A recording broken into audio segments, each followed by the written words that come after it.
Here we are, guys. We're going to talk about the Friday and Saturday matchups for Week 3 of Overwatch League. On Friday, starting it off with Seoul and New York, match of the week. This is what we've been waiting for.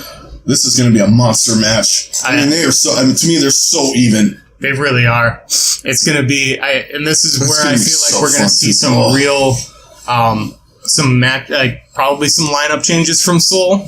I mean, maybe just like a few more, because they've pretty much been running their core guys. Yeah, they move in the whole way through. Moving in Bunny and Munchkin in here and there. But, I mean, where are you going to go in this match? They're so evenly matched up in each grouping of, players.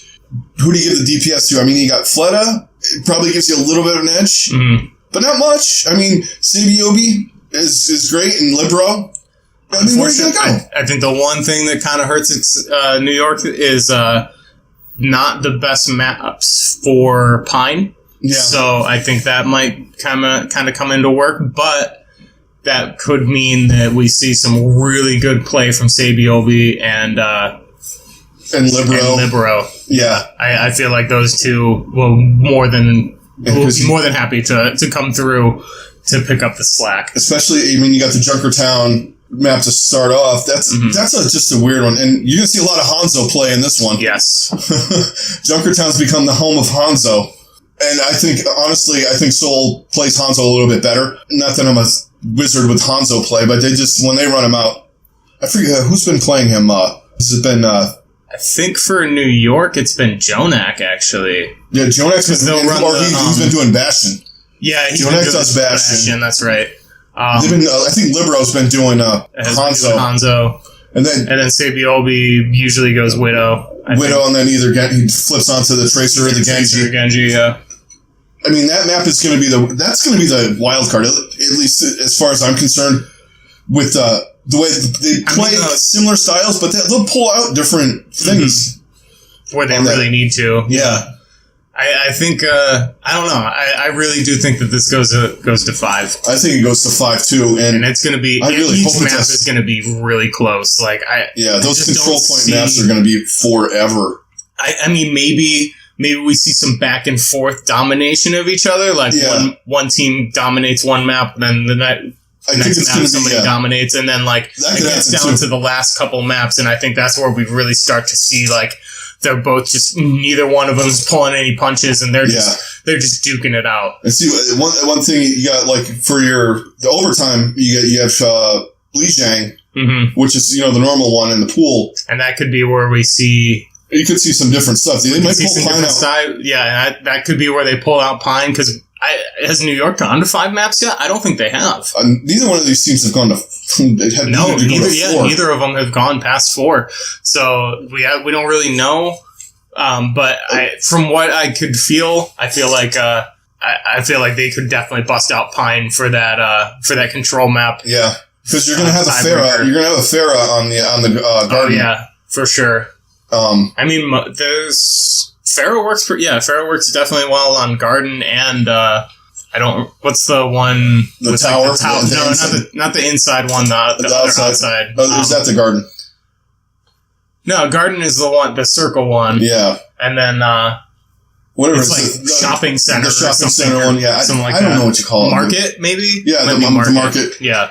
It seems like they never get to that one though. It goes tower. Garden, and then vice versa. It never gets to that third one, which always seems to be. I hate that one playing. Which one? Garden?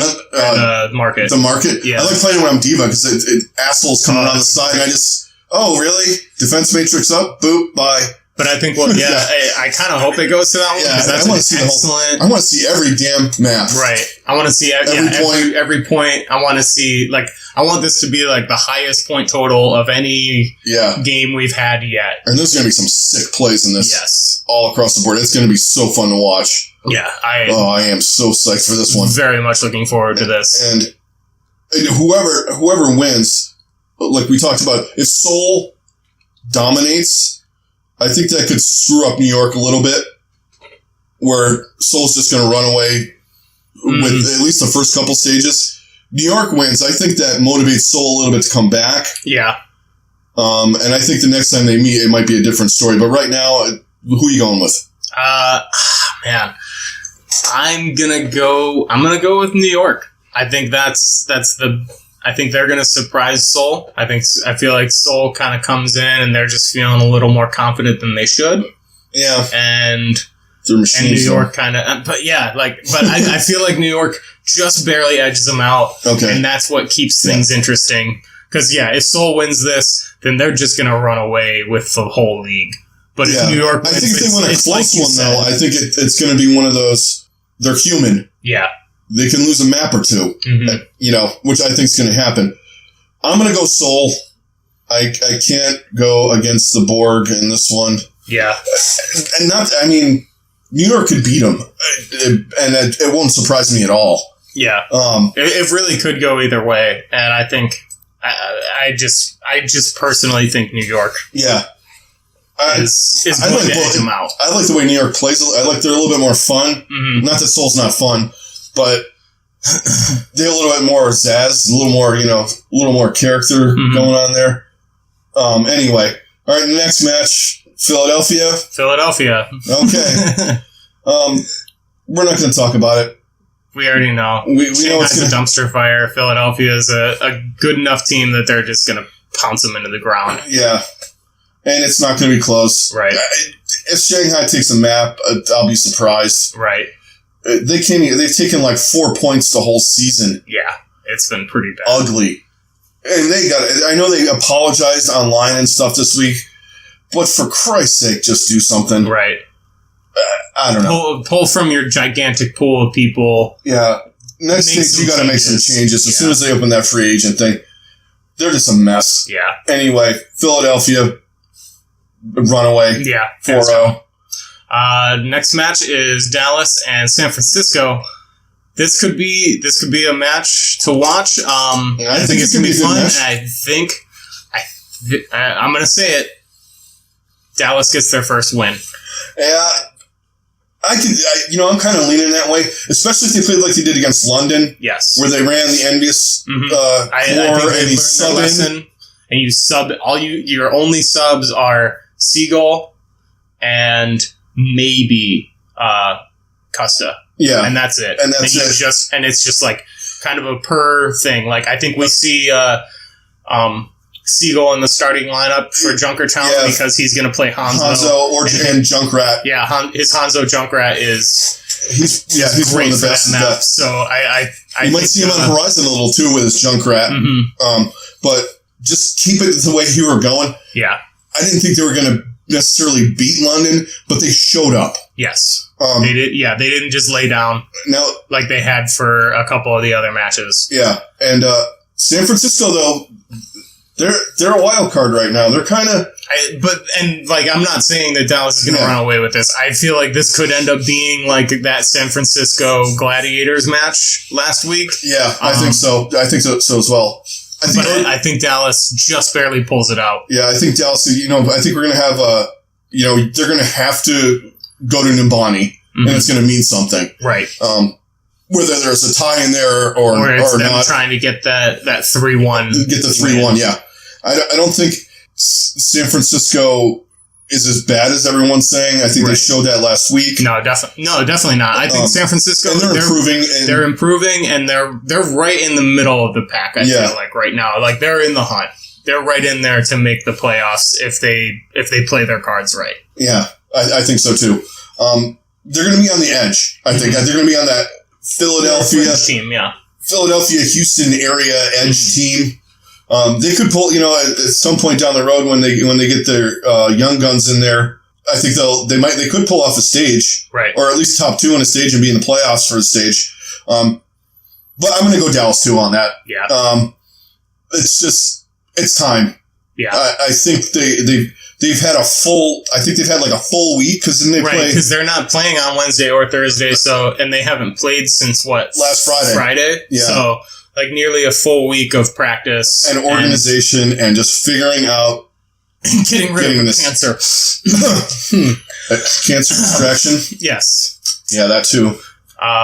So yeah, I think that ends up playing to Dallas's strengths and really helps them out. Yeah, I think they'll play Mark markedly better against San Francisco and win. Agreed. All right, so moving on to Saturday. Speaking of the boys in blue again.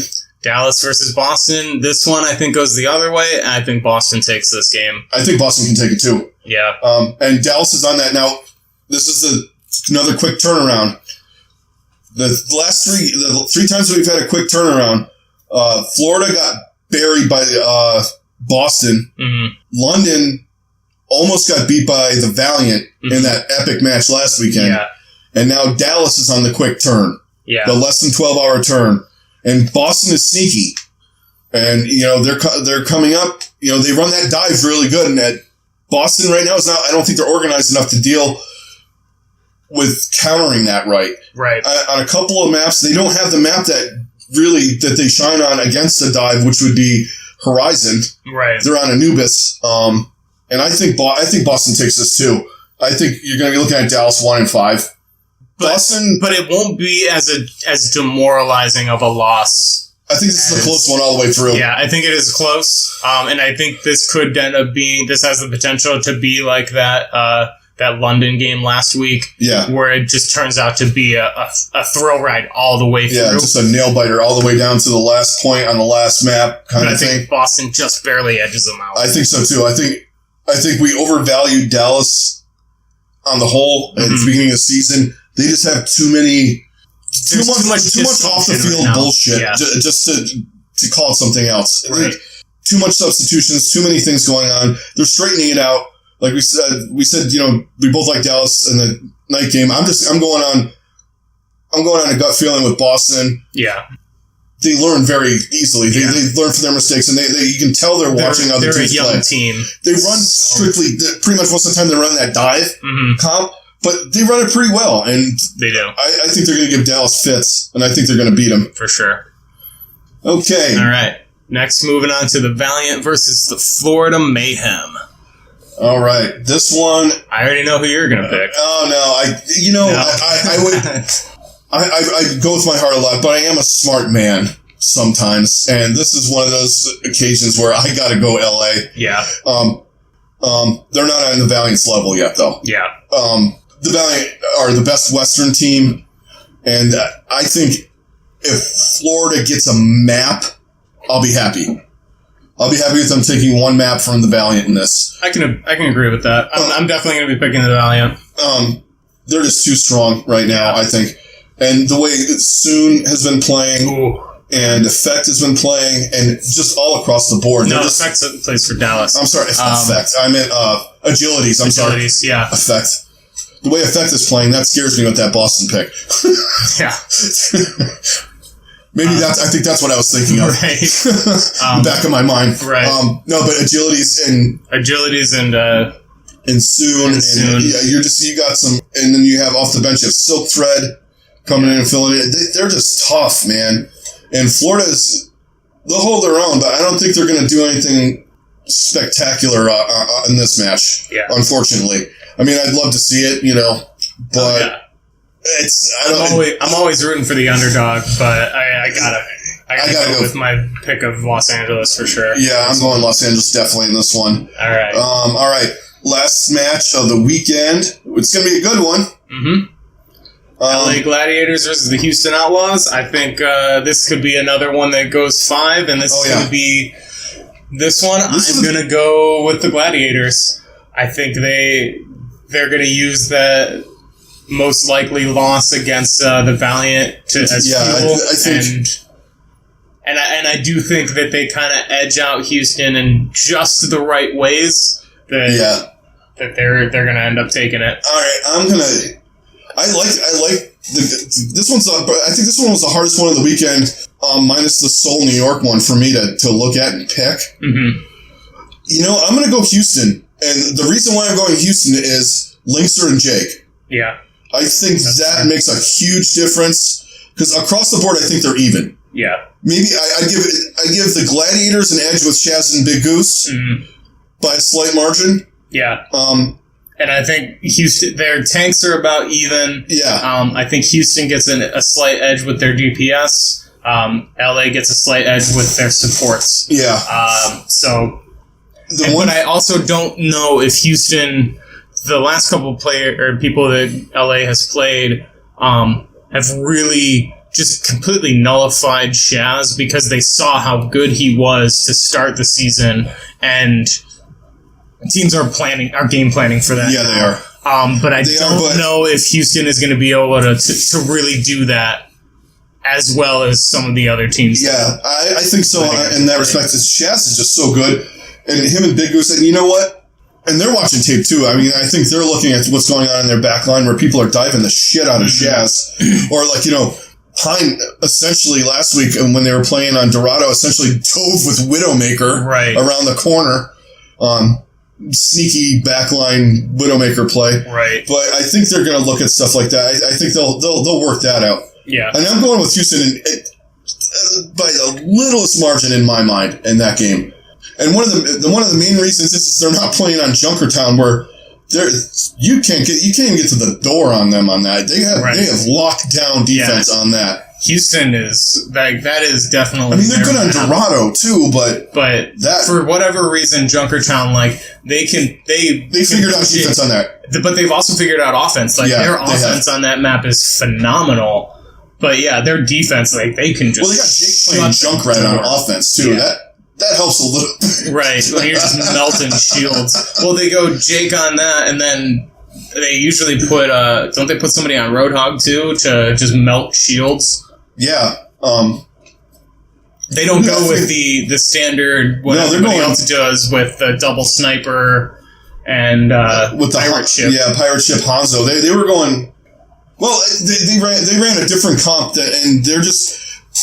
Well, they're taking advantage of the squishy people on Junkertown. But anyway, back to the maps that they got going on. I think it's going to be a good one. Yeah. I think a lot of the matches are for a full weekend of action. I think we got a lot of good. So this might end up shaping up to be one of the best weeks of games we've had so far. Probably the fewest steamrolls. Because last week we had some really excellent matches, but we also had some real duds. Yeah, we did, and I think that there's only 2 matches that are probably going to be steamroll jobs, and we all know who that's going to be. Yeah. Anyway, and not my team. Thank you. We're not going there. I don't think Florida gets steamrolled this week. It's all Shanghai. Yeah. All right, guys. So that is our picks for Friday and Saturday. We will be on Twitter, of course, doing a little live tweeting action. You might see us elsewhere. We'll definitely update you on Twitter if we're doing any kind of Twitch or any other kind of fun stuff, Discord or anything like that. For sure. All right, guys, enjoy the action. We'll talk to you later. See you guys.